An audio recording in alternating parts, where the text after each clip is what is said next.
Michael Popog with a Legal AF hot take. Wall Street hates Donald Trump. At least they hate the stock that's about to go public as early as Monday, in which Donald Trump has a 60% ownership in his Truth social media platform that's going public after a vote today was approved by unit holders, by shareholders, to merge Truth Social into what was then a special purpose acquisition company, a SPAC that was listed on the stock exchange on NASDAQ. And that merger then creates a new entity wholly owned by the Trump people, 60% or more by Donald Trump, who holds 79 billion shares. And that's going to start trading to the public under DJT stock symbol. I'm not promoting the stock. When you hear the rest of the hot take, you're going to know why. But the stock market's already reflected and baked in that these shares, when they start publicly trading, are going to go down and get crushed because people are short selling the stock. They are betting that the stock is going to go to a much lower place than the $40 and change it started out, now below $40 and change, now into the mid $30 and change. And that by shorting it, just to give a quick lesson out of Dumb Money or some other movies that are out there, by shorting the stock, you're expecting that when it's time for you to have to tender the shares, you'll be able to buy them at a lower price, right? That's where the phrase, "don't sell me short," comes from. They are selling Donald Trump short right now. He's down 13% and the trading day just ended.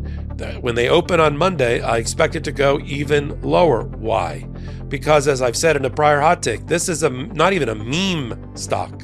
This is a cult stock. There is absolutely no economic fundamentals that support or prop up the value proposition of investing in this company. None whatsoever.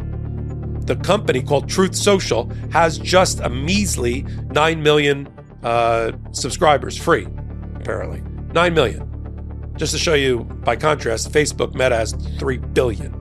This is its competition. And of that, it's mainly comprised, frankly, of trolls and Trumpers and MAGA. And they use it as a way to, feel better by communing with each other on a social media platform and bashing everybody else. And so they have decided, much like GameStop, AMC theaters, and Bed Bath & Beyond were protected by the retail investor, meaning the small-time investor, from short sellers who are trying to put a squeeze on the company. This is all outlined in Dumb Money, a new movie that's out in the book. They decided to prop up that stock, even though the fundamentals of selling video game cartridges in the mall is probably not a sustainable one, nor selling Bed Bath & Beyond, whatever they did beyond that. And then, of course, AMC, which was coming out of COVID. So it's happening again. The Trumpers are pumping up the stock price because they want to show support for their fearless cult leader. So they're bidding up the price. But institutional and other smart money's coming in, and they're bidding down the price and shorting it. And now we're going to see the power of all these small investors if they're going to continue to pour money into this bucket with a hole in it called Truth Social and trading under TJT. The approval has happened. There were 2 steps to a process. Donald Trump got the approval he needed. He needed the approval of the merger between his entity, and the acquisition, and the listed company, the public company. This allowed him to go public and publicly trade stock and have access to those capital markets without the necessity of going through all of the SEC, Securities and Exchange Commission regulations. That's why you do it. It's a shortcut to going public. Does that surprise you? Donald Trump picked a shortcut to going public that had less regulatory requirements and disclosures than if he did it the right way. But it also relies on a sucker bet. You got to get people to buy and invest in the SPAC at a $10 unit price and then stay around for the ride. Now that stock has gyrated wildly, up to $50, $60, down to $20, $30. And now it's sort of stabilized at the $30, $40 mark, but it dropped already 13% because it's getting a short sale squeeze right now. The question is, are the Trumpers on Truth Social, do they have enough financial resources to fight off the squeeze and to keep the stock price pumped up? Donald Trump needs to know, because his value of his shares, his 70 million shares, is tied to the stock price now. And he's got to hold it.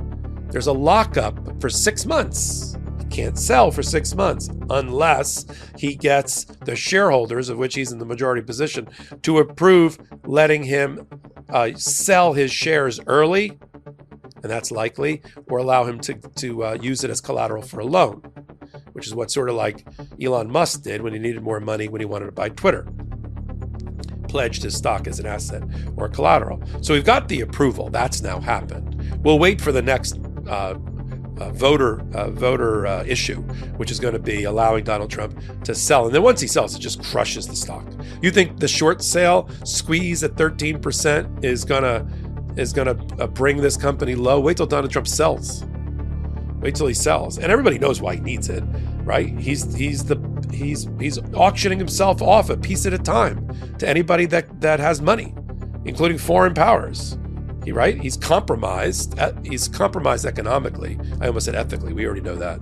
He's compromised economically. We're watching a giant telethon, right? A telethon to raise cash where he's selling himself to the highest bidder because he's got so many judgments against him and he can't come up with a scratch.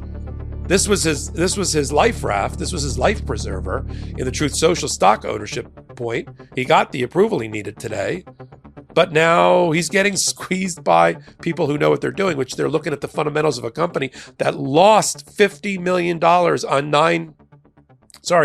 $1.3 million in revenue. That wasn't a typo. $1.3 million in revenue for 2023 for the company in total.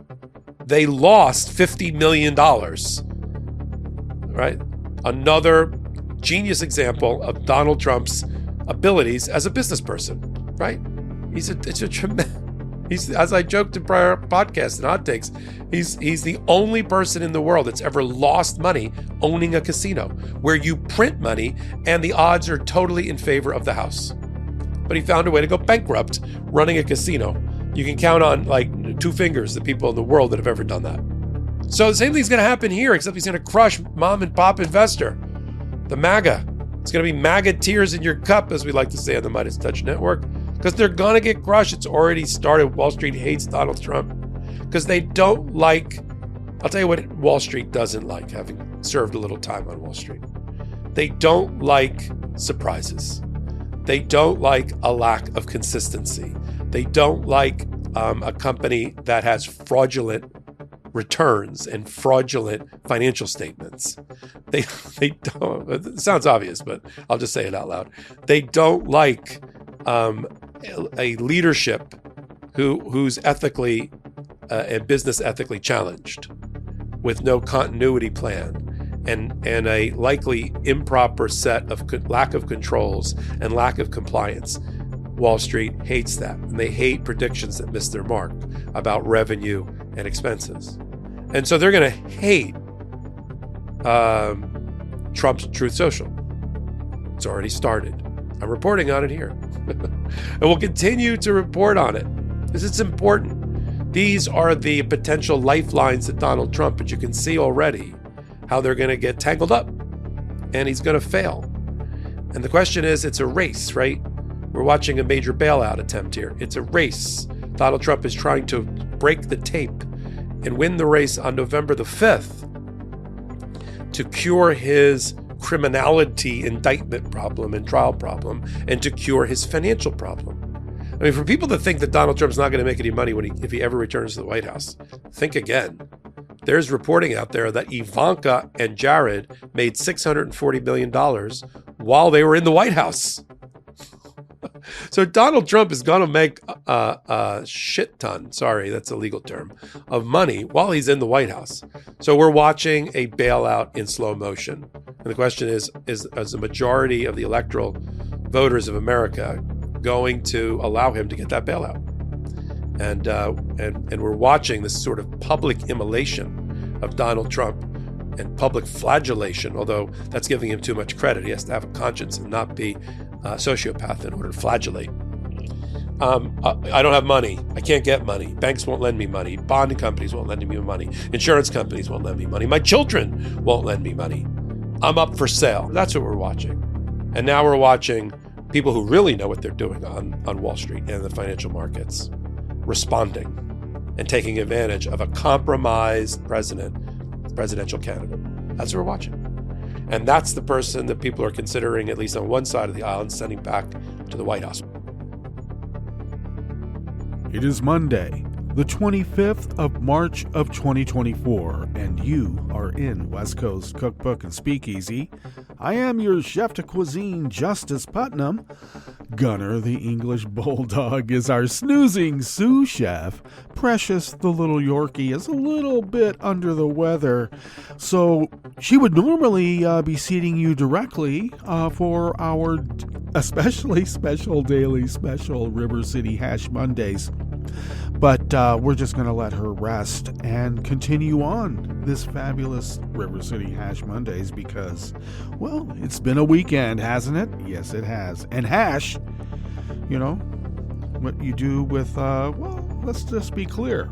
The leftovers from the weekend, we reconstitute that, repurpose it into a gourmet delight. That's what we do. Okay, well, yes, by way of news about little Precious, she hurt her little leg again, and she's been hobbling around and hasn't been wanting to be very much in the activity mode that she usually is. And she does have surgery on her knee on April 10th. Then when she recovers from that, we'll have surgery on the other knee because that's how we're going to do it. They're both not very good. She's hobbling around on the supposedly good one, which is also bad. And so I don't know. I'm a softie. It tugs at my heart to see her in such discomfort. So we're taking care of her, letting her rest, trying to carry her around. She could be an accessory dog. She is that small. I could put her in a little handbag and carry her around, and people would be, oh, look how cute the little thing is. And they do it now when I'm just letting her sit in the back seat in her little car seat in the car. Okay, so there's that. Gunner is doing pretty good as far as we can tell. He's losing some weight, which he needs to. He's put on some pounds, and part of that is that as I've aged, all of my sports injuries have caught up with me. All of them? Well, I don't know. Maybe I shouldn't say all, because there's still more decay to be had. And the reason I can say that is because I'm still walking around and doing things. But the sports injuries have caught up with me, and I'm not able to walk around the block with a big old dog that weighs about 80 pounds. And it would be tough if he weighed 68 pounds, too. I am able to lift him in the car, so there's that. But my legs are such that it's a bit difficult walking on uneven ground for very far.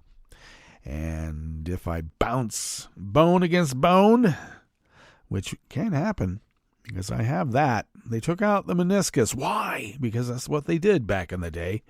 Did you know that they thought cartilage was dead tissue, so they just took it all out? Thank you. Yeah, and then a few years after that, they found out, you know what, there's actually a blood supply to this cartilage. It's not bone, and it's not muscle. What is it? It's cartilage, and it's got a blood supply. So fortunately, in the right leg, in the left leg, they kept the meniscus in, and in the right leg, they pulled it out. But if I mess around with the left leg, where I tore the ACL years ago, that's no fun either. So I'm not able to trek very far, and that means that the big dog doesn't get the exercise that he needs to keep his weight down. So I've been cutting back on his food, and you know they don't like that. They know what you're doing. Okay, so I didn't mean to spend all this time speaking about the dogs, but they're such cuties, so I like to anyway. Anyway, looks like, speaking of dogs, Donald Trump is he's going through some things. I would almost say it's his time in the barrel. If you listen to him, it's always been his time in the barrel. No one has ever been so treated in the history of the world. Yeah, give me a break, pal. You got idiots out there claiming that taking his property, because no one was really hurt, so this is so astoundingly bad. I'm like, have you ever heard of civil asset forfeiture? You don't even get an adjudication on that one. They just take it. And then when they find out that you didn't commit a crime and the property didn't commit a crime, try getting your property back. Yeah, you'll be jumping through some hoops. And even then, you're not guaranteed getting your property back. So don't talk to me about Donald Trump losing some property because he's a mobster right out in the open. He just admits it. And that's why a certain segment of our society loves him, because, look, apparently crooks are heroes to a segment of society, and that ain't Antifa. That is, inspired by fraud, corruption, money laundering. Speaking of Antifa and diversity, equity, and inclusion, looks like Boeing has let go of several of their big CEOs, the hedge fund manager types, the ones who took the company over from the engineers. And then we were subjected to video clips of the Boeing manufacturing floor by Elon Musk. And the workers just happen to be black, black women, black guys, black women, having, smiling while they're doing their job. Like, I love my job. I love what I do. In the midst of it, of these clips, Elon Musk would say, this is why we're dying. This is why their planes are falling out of the sky, because of these people. This diversity, equity, and inclusion. They are not qualified. Just look at them. That's what he's saying. So, it got so bad, I just had nothing else to do but to, I had to block the guy. I couldn't stand it anymore. It was, a bridge too far. And I got to tell you, since I blocked Elon Musk, I believe it was on Saturday, my timeline is cleared up. Now, I still have some trolls and anti-Semite, obvious Russian troll bots, etc., but not in the numbers I had just from Elon Musk. I mean, I got to tell you, Elon Musk dominated my timeline. His own tweets and retweets and etc. And then with it, all the sundry flotsam that's caught up in his wake. Blocking that guy, I got to tell you, it's not necessarily calm waters, but geez, at least you can almost like get your head up and look up at the sky and go, that's a lovely eclipse coming our way. Is that what we would say? I don't know. I'm just trying to tie everything in. So I would suggest try it. Now, there's an argument to be made that if you block him, well, then you won't see the damage that he has wrought. But for now, I can get it through screenshots from folks who say, this guy has government contracts. What the hell? What the hell? Why? Why does he have government contracts? This guy. So there. All right. Let us discontinue with our meandering rant and give you some of our curated plans for you today here, because we did take some time yesterday and some Saturday as well to build the show for today. So what do we have in store? Well, of course, Trump's in court for the hush money case, but there's some other things going on as well. And that's at the top there. The Midas Touch folk says that the smart money on Wall Street already hates Trump. And so much so that the short sellers are crushing his Truth Social stock price and shorting it in advance of today's public trading. And I haven't seen it, but I can't imagine it's very good. I wonder if Boeing stock's going to go up now that they got rid of those guys. Maybe.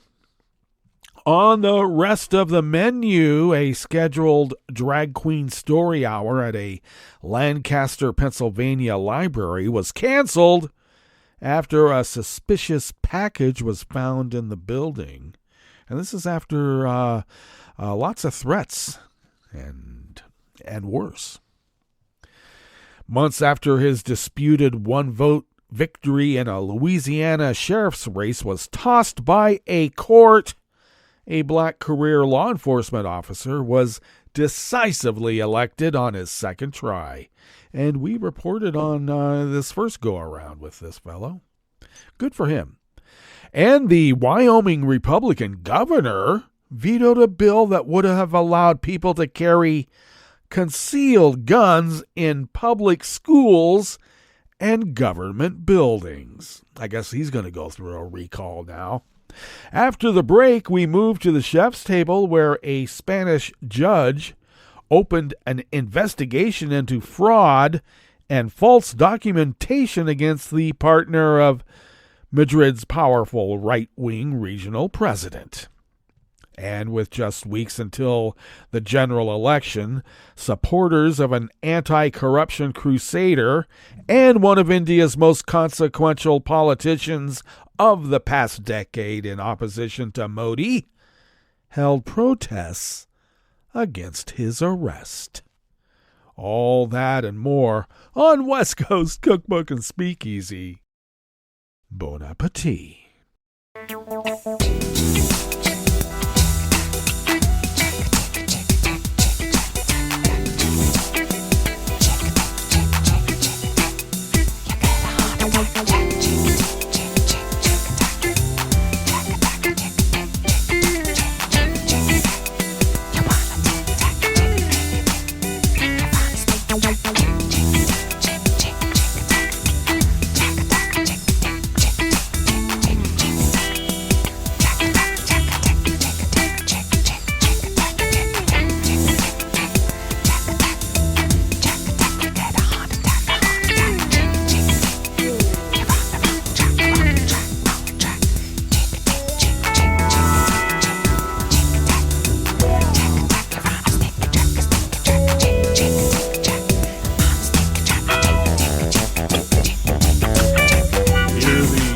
of our homepage at netrootsradio.com. To the right of the page is the chat room link, monitored by Kelly Lincoln. Thank you, Kelly. Across the page to the left from that chat room link near the bottom of our homepage at netrootsradio.com is the link to our Patreon page. And do please become a recurring Patreon of Netroots Radio. It really does help us put a big dent in our bills and all the other sundry costs associated with running this powerhouse of resistance. If you could afford to send us what you might spend on, I don't know, how about an espresso type coffee drink once a month? If you could send those funds to us once a month, thus becoming a recurring Patreon of Netroots Radio, it really does help us pay those bills and all the other costs. Yes, to keep this powerhouse of resistance up and running and resisting as the founders originally intended so many, many years ago. All kidding aside, your generosity has been sorely needed and greatly appreciated. Thank you. If you would like to follow Netroots Radio on social media, you can do so at Netroots Radio. Tom takes care of those. Thank you, Tom. Follow me on social media at Justice Putnam. I post the show notes and links diaries on Daily Kos 10 minutes before showtime so that you have quick access to the actual reportage by the actual reporters. And if you follow my social media feeds, you'll have quick access to those links because the links are there. At least to get to the diaries where the actual links to the actual reportage is. So there, go to it. Follow the show on Twitter, such as it is, meaning the show account, and Twitter at Cookbook West. And most importantly, pick up podcasts by way of Spreaker, TuneIn, iHeart, YouTube, iTunes, even Audible. And please do. And give us a good rating if that's what they say, because it'll just push us up into, the search engines. And there's an old advertising adage. You don't name your company like with letters at the end of the alphabet. But here we are. I just like West Coast Cookbook and Speakeasy because, well, it's the name of an actual cafe. All right? And a speakeasy. Okay. Yes, mine. Indeed. All right. Let us tuck into this first offering here in the Bistro Cafe as we begin on this River City Hash Mondays. And it is by staff at the Associated Press. A scheduled drag queen story hour at a Pennsylvania library that had drawn opposition, I should add fierce opposition, was canceled Saturday after a suspicious package was found in the building and 2 blocks were evacuated after even more threats were reported. Police evacuated the Lancaster Public Library after the package was found. A state police bomb squad later cleared the library, but police said additional reported threats were still being investigated. Residents of the block and another block nearby were told to evacuate, an order lifted several hours later. A city spokesperson told the Lancaster Online that a dog had alerted on the package and that the contents were later found to be benign. But subsequently, we received additional written threats via email.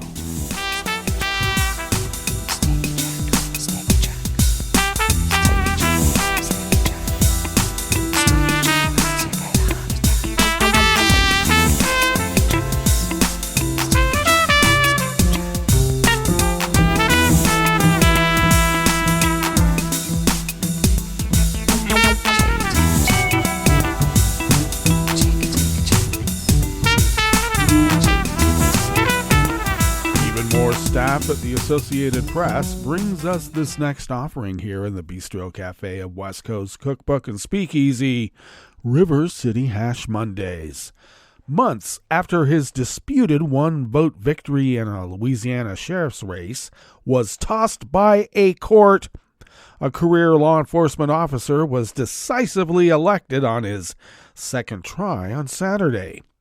Democratic candidate Henry Whitehorn got 53% of the vote in Saturday's election in northwest Louisiana's Cato Parish. He'll be the parish's first black sheriff. Returns from the Louisiana Secretary of State's office show Whitehorn defeated Republican John Nicholson, this time by more than 4,000 votes. Turnout was considerably higher in the second race. State figures show 65,239 people voted in Saturday's sheriff's race, up from 43,247 in November. Whitehorn is a former head of the Louisiana State Police and former Shreveport Police Chief. He won by a single vote in November, but courts ordered a new election after finding evidence that 2 people illegally voted twice and 4 others voted despite being ineligible. I should add, they voted for the Republican. Whitehorn had come out of retirement to run for sheriff after longtime Sheriff Steve Prater announced his retirement. I'm troubled by the violent crime that's plaguing our community. I had retired and I could have just sat on the sidelines if I chose to and watched, but I've been called to serve. I couldn't just sit and watch this community suffer, Whitehorn told the Shreveport-Bossier City Advocate. Nicholson conceded Saturday night as Whitehorn's victory became apparent. I called Mr. Whitehorn and congratulated him and the sheriff's office well, Nicholson said. I want the very best for this community, which has been such a good home for me and my family for generations. And I wish him every success because his success will be Cato Parish's success. Whitehorn will be sworn in on July 1st, replacing interim Sheriff Jay Long, who took over from Prater on March 1st.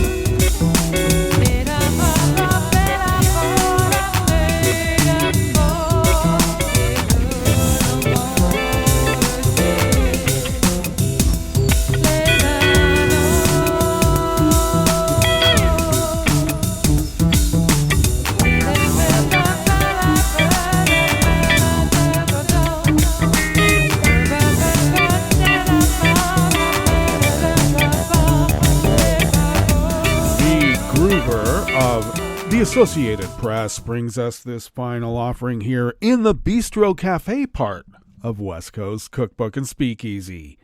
Wyoming Republican Governor Mark Gordon has vetoed a bill that would have allowed people to carry concealed guns in public schools and government meetings.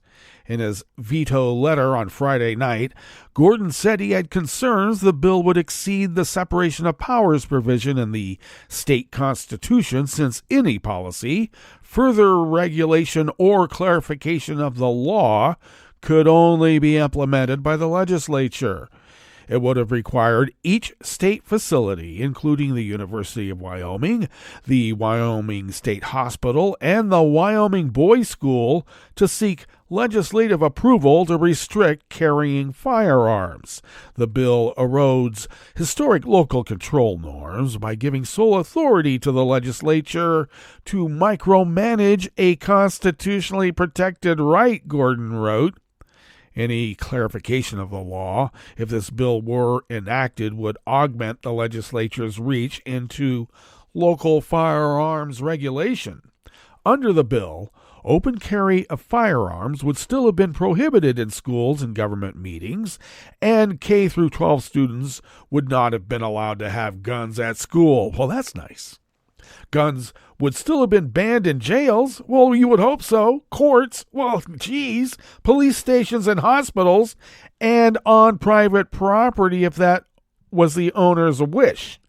Concealed firearms would have been allowed with a permit in public schools and at the University of Wyoming and community colleges and areas not serving alcohol. They also would have been allowed without a permit in meetings, including those of the legislature. Supporters said continuing to not allow guns in schools and meetings infringes on their Second Amendment rights. Well, no shit. A handful of Wyoming districts have let school officials carry guns in schools since the state began allowing it in 2017. Other states enabling permit holders to have concealed guns in schools include Alabama, Idaho, Indiana, Missouri, Oklahoma, Oregon, and Utah, according to the National Conference of State Legislatures. Wyoming is among the gun-friendliest states, and the bill passed the state Senate 22-8 after supporters dismissed fears about allowing guns where they're currently banned. One of Wyoming Senate's 2 Democrats, Chris Rothfuss of Laramie, had argued against the bill, saying he had not heard from teachers or students on the issue. He appealed to the Republican principle that government closest to the people governs best. The chamber's other Democrat, Mike Giroux of Jackson, also voted against the bill after initially voting for it. Gordon signed 4 other bills concerning gun rights. One prohibits credit card processors from using firearms or firearm-related merchant category codes and prevents the government or private entities from keeping any registry of firearms through use of firearms code. Makes it harder to find the mass murderer, you know. The other bills prohibit red flag gun laws from being enforced or implemented in Wyoming because if a guy can't shoot his wife or girlfriend, what kind of freedom does he really have? And it amends regulations to those who have had firearms rights restored eligible for a concealed carry permit and creates an account to reimburse school districts for costs related to possession of firearms on school properties by school employees. Any liability insurance offered for the kids getting killed in mass murders? Maybe. Gordon also ordered state officials to consider allowing concealed carry in the Capitol and other state buildings. Sounds to me like they're conflicted. All right, let us now go to our break, and when we get back from that break, we will go through weather from around the world, and we will finish up with the stories that we've curated for you today. You are listening to West Coast Cookbook and Speakeasy, and we will be right back. You are listening to netrootsradio.com. Please hang up and try again.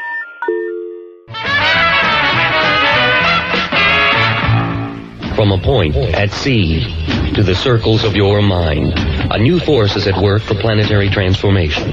New radio for a new Earth.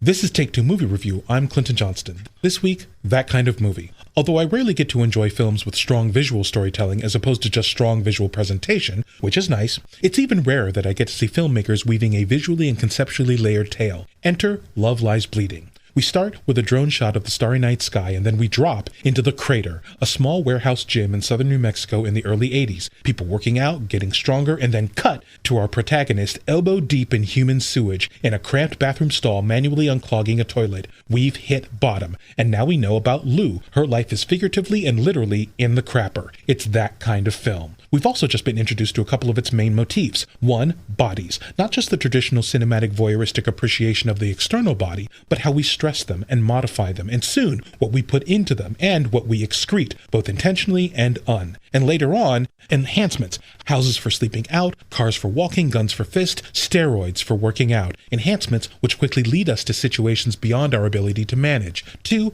Captivity. So many places where characters are imagistically or situationally trapped. Can I tell you my favorite captivity motif? How all the characters have pets. Because we both emotionally and materially care for pets, but we also control them and confine them in cages and tanks and terrariums, which also describes this film's human relationships, where people yearn for honest connections but are forced to lie, manipulate, and compromise in order to get them and keep them, where love is deeply desired and feels great but makes you strive and suffer and inevitably is a path towards self-destruction. Love Lies Bleeding is a noir-inspired, 80s cinema-inspired, realistic, gritty world with unapologetic moments of surrealism. It won't make you feel good unless, like me, watching really well-told stories does. This has been Take Two Movie Review. I'm Clinton Johnston. Catch up with us at TakeTwoMovieReview.com and feed us back on our channel on YouTube.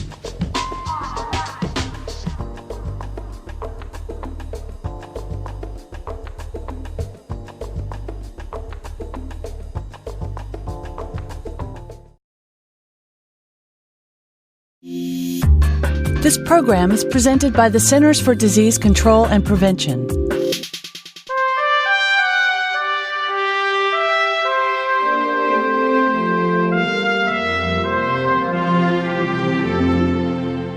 Welcome to A Cup of Health with CDC, a weekly feature of the MMWR, the Morbidity and Mortality Weekly Report. I'm your host, Dr. Robert Gaines. Just because children become preteens doesn't mean they're too old for vaccinations. Several immunizations are recommended for adolescents. Dr. Lori Elam Evans is a researcher with CDC's National Center for Immunizations and Respiratory Diseases. She's joining us today to discuss the importance of ensuring that teenagers are up to date on their vaccinations. Welcome to the show, Lori. Thank you, Bob. Lori, what vaccines do older children need? We recommend 3 vaccines specifically for adolescents. 1 dose of Tdap, which protects children against tetanus, pertussis, and diphtheria. 2 meningococcal vaccines, which protect against bacteria that cause meningitis and other terrible infections. And 3 doses of human papillomavirus, or HPV vaccine, which can protect against certain forms of cancer. Are any of these required for school attendance? Requirements vary, so you would need to check with your school system or your universities for the specific requirements. Should all of these vaccines be given during one visit? We recommend that the first dose of these vaccines be administered at a single visit. It's convenient, it's safe, and it's effective. You can discuss the schedule for the remaining doses at the time of the first visit. Lori, are most teens up to date on their vaccines? They're doing pretty well for Tdap and meningococcal vaccine, but our main concern is about human papillomavirus, or HPV. Only 57% of girls are covered with the first dose, and only 38% of boys are covered with the first dose. So we really need to get adolescents in and protected from cancer. What should parents do if their children are behind on vaccines? Parents should check with their child's healthcare professional. We have catch-up schedules so they can get protected from vaccine-preventable diseases, including cancers. Where can listeners get more information about recommended vaccines for adolescents? Listeners can go to cdc.gov/vaccines. Thanks, Lori. I've been talking today with CDC's Dr. Lori Elam Evans about the importance of ensuring that teenagers are up to date on their vaccines. Recommended vaccines can protect adolescents from certain infectious diseases and cancer. Check with your children's healthcare professional to make sure they are current on all vaccines. Until next time, be well. This is Dr. Robert Gaines for A Cup of Health with CDC.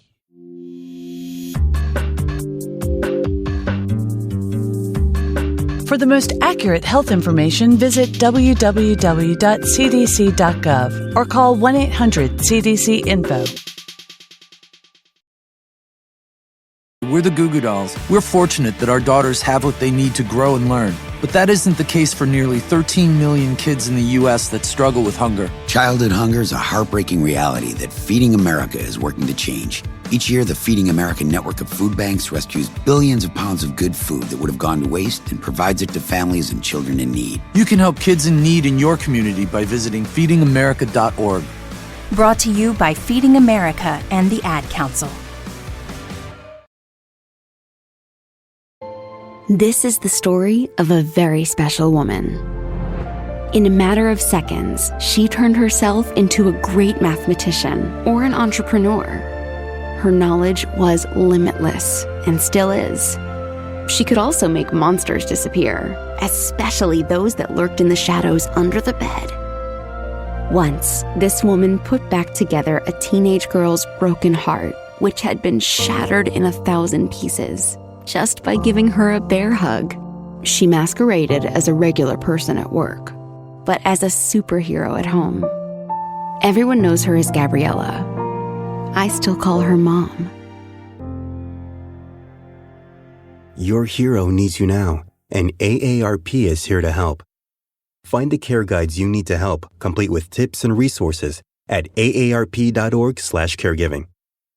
A public service announcement brought to you by AARP and the Ad Council.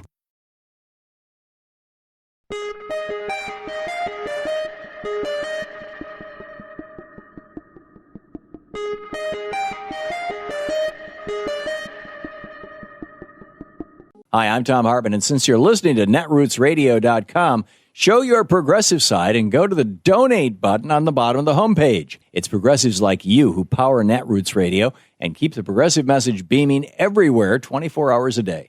Just go to our donate button at the bottom of netrootsradio.com.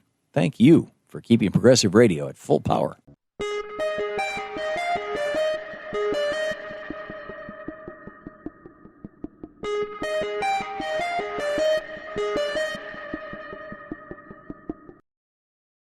You're listening to the American Democracy Minute, keeping your government by and for the people. We reported recently on Russia's anticipated 2024 election influence campaign, much of which is based on exploitation of social media platforms. But under free speech pressure from American conservative activists, social media platforms have stripped out even the modest protections which existed in 2020. Those activists complain that policing false claims of election fraud on social media platforms suppressed their First Amendment rights, and that the banning of Donald Trump from Twitter and Facebook showed liberal bias. Those complaints worked. A report from watchdog group Free Press, which advocates for accountability from the press and social media platforms, shows 17 content policing policies which Meta, Twitter, and YouTube have eliminated since November 2022. Compounding the issue may be a lack of humans to moderate disinformation due to the layoff by social media companies of almost 41,000 people. Litigation since 2020 has also taken a toll on finding and stopping disinformation. In July 2023, a federal judge banned the federal government from encouraging, pressuring, or inducing in any manner the removal, deletion, suppression, or reduction of content containing protected free speech. Add AI, and misinformation, disinformation, and influence could be worse in 2024, not better. See the recommendations from Watchdog Free Press at AmericanDemocracyMinute.org. I'm Brian Deal. I'm Rick Smith, and this is Labor History in 2. On this day in labor history, the year was 1947. That was the day Centralia Coal Mine No. 5 exploded, killing 111 miners in Centralia, Illinois. The explosion occurred just as the day shift was ending. Those not killed instantly were trapped and died from their burns or the afterdamp.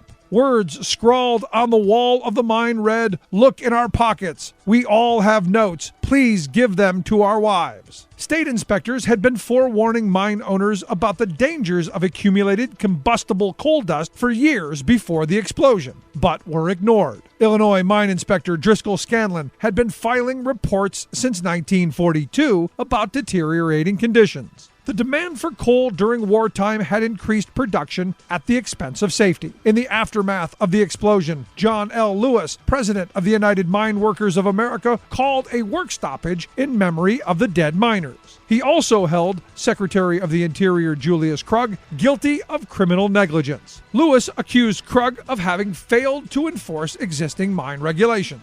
In response, Krug ordered that 518 mines remain closed for inspection. The House and Senate proceeded to organize hearings on mine safety. They demanded that the Bureau of Mines continue to pass inspection findings on to the proper state agencies. Given the power mine owners had at the state level, these instructions ensured no improvements in mine safety would occur. It would be another 22 years before any real change occurred at the federal level. It happened an hour ago, way down in this tunnel of coal. The gas caught fire from somebody's lamp, and the miners are choking in smoke. Labor History in 2 brought to you by the Illinois Labor History Society and The Rick Smith Show.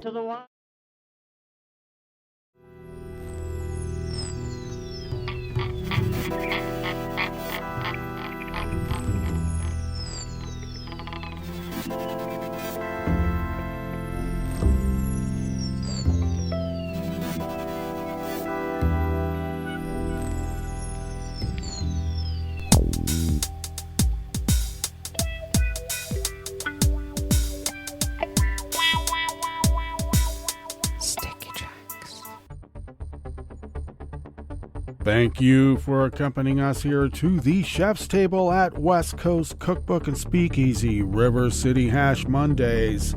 We always begin weather from around the world along the banks of the Rogue River, in the Rogue River Valley of Southern Oregon on the west coast of the continental United States of America, where it is currently 44 degrees Fahrenheit, expecting highs in the mid-50s with cloudy skies. Had a spot of rain late last night and a bit of rain over the weekend as well. Looks like we may be drying out for a day or so. Winds will be out of the west today at 5 to 10 miles per hour. Mostly cloudy skies tonight with lows in the low to mid-40s. Winds out of the west-northwest at 5 to 10 miles per hour. Then partly cloudy skies tomorrow with highs in the low 60s. Winds light and variable, and it looks like we do have some rain coming in later on tomorrow night. Grass pollen is rated as moderate outside the window here at the mothership in Rogue River proper. The air quality index for the region is in the good range at 20 parts per million, and that daytime UV index is in the moderate range, though it has ticked up a bit to level 5. Barometric pressure is falling at 30 inches. Visibility is at 9 miles, and relative humidity is at 97%. Weather from around the world is brought to you by a crowd of crowdsourced weather stations that a crowd crowdsources from around the world, and that is the Weather Underground. It is. Let's see, the weather station right outside of downtown London is registering 53 degrees and cloudy. Paris is 56 and partly cloudy. Rome is 62 and sunny with a high wind advisory. Bagram is 55 degrees and partly cloudy. Hong Kong is 58 and partly cloudy. Tokyo is 53 degrees and cloudy. Melbourne, Victoria, Australia is 61 and partly cloudy. San Francisco, California is 52 and partly cloudy. Chicago, Illinois is 55 degrees and cloudy with a gale watch. And New York, New York is 42 degrees Fahrenheit, sunny with a coastal flood advisory. And that is weather from around the world, brought to you by a crowd of crowdsourced weather stations that a crowd crowdsources from around the world.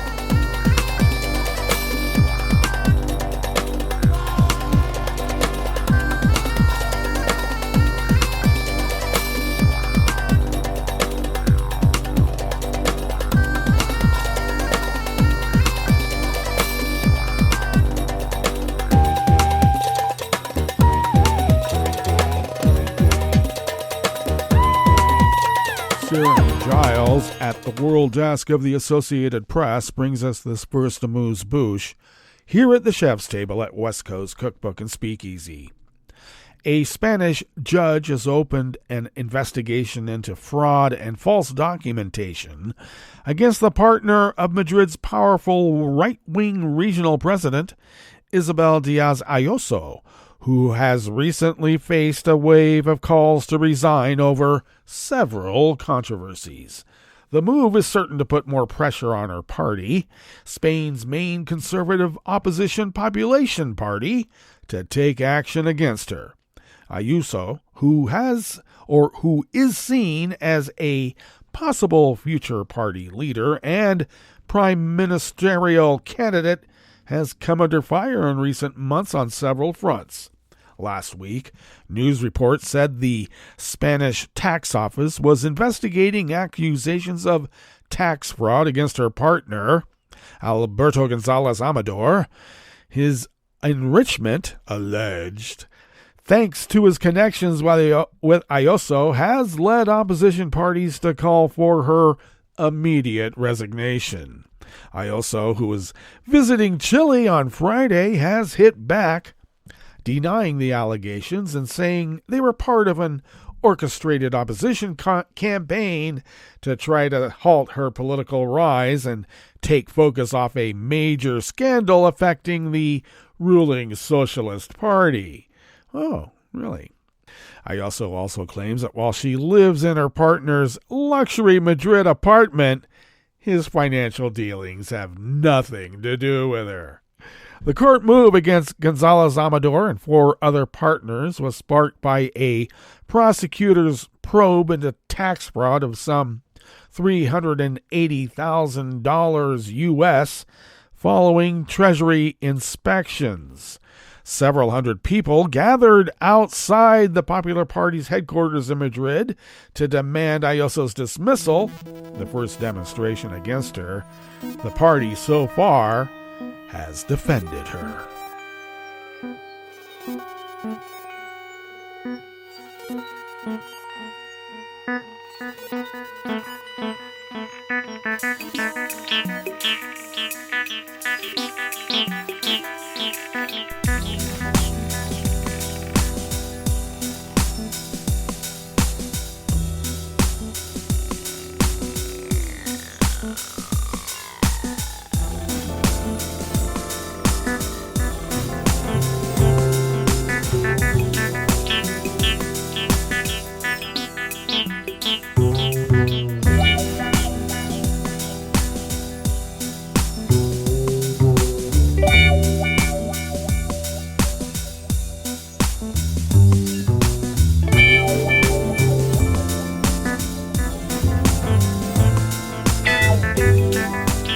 Sheikh Salik and Krutika Patti of the Associated Press's World Desk brings us this final amuse-bouche here at the Chef's Table at West Coast Cookbook and Speakeasy, River City Hash Mondays.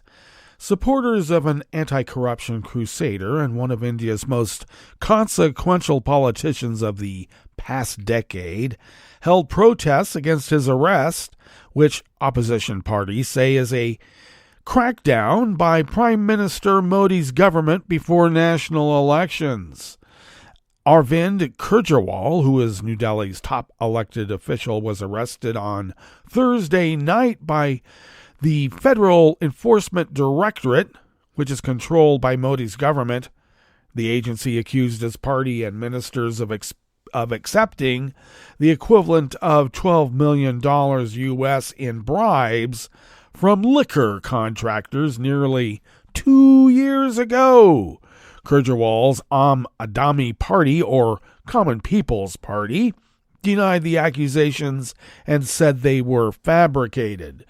The party said Kejriwal will remain Delhi's chief minister while it fights the accusations in court. Then late Friday, a New Delhi court allowed the agency to take him into custody for 7 days. In 2023, as part of the same case, the agency arrested Kejriwal's deputy, Manish Sisodia, and AAP lawmaker Sanjay Singh in the lead-up to the general election, which starts April 19th India's opposition parties accuse the government of misusing its power to harass and weaken its political opponents. They point to a spree of raids, arrests, and corruption investigations against key opposition figures. Meanwhile, some probes against erstwhile opposition leaders who later defected to Modi's ruling Bharatiya Janata Party have been dropped. How convenient. Well, that brings us to the end of our broadcast period for the day. But you do know Netroots Radio broadcasts on, and we will meet up here tomorrow for Tarrytown Chowder Tuesdays. So do stay tuned to Netroots Radio all day and all night for all the breaking news as it breaks. And we will meet up here tomorrow, right here, in West Coast Cookbook and Speakeasy. Bon appetit.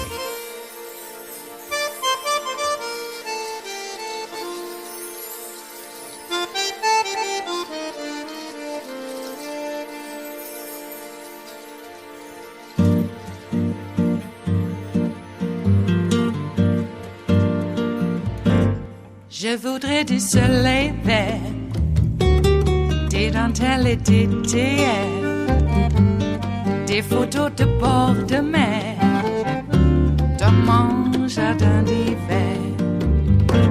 Je voudrais de la lumière, comme en Nouvelle-Angleterre. Je veux changer d'atmosphère, dans mon jardin d'hiver. À fleurs sous la pluie de novembre, tes mains qui courent, je n'en peux plus de t'attendre. Les années passent, qu'il est loin, l'âge tombe. Nul ne peut nous entendre.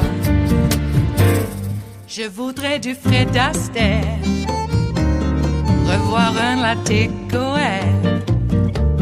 Je voudrais toujours te plaire dans mon jardin d'hiver.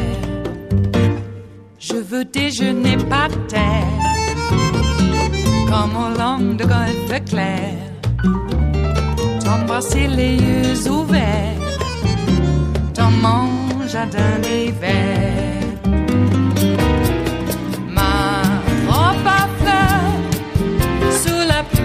De novembre, tes mains qui courent, je n'en peux plus de t'attendre.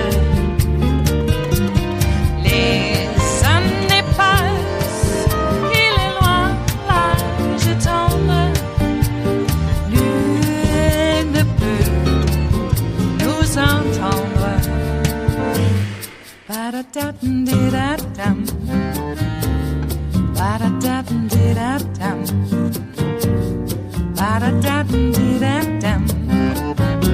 Dans mon jardin d'hiver. Ba-da-da-dum-di-da-dum. Ba-da-da-dum-di-da-dum. Ba-da-da-dum-di-da-dum. Dans mon jardin d'hiver. Dans mon jardin d'hiver. Dans mon jardin d'hiver.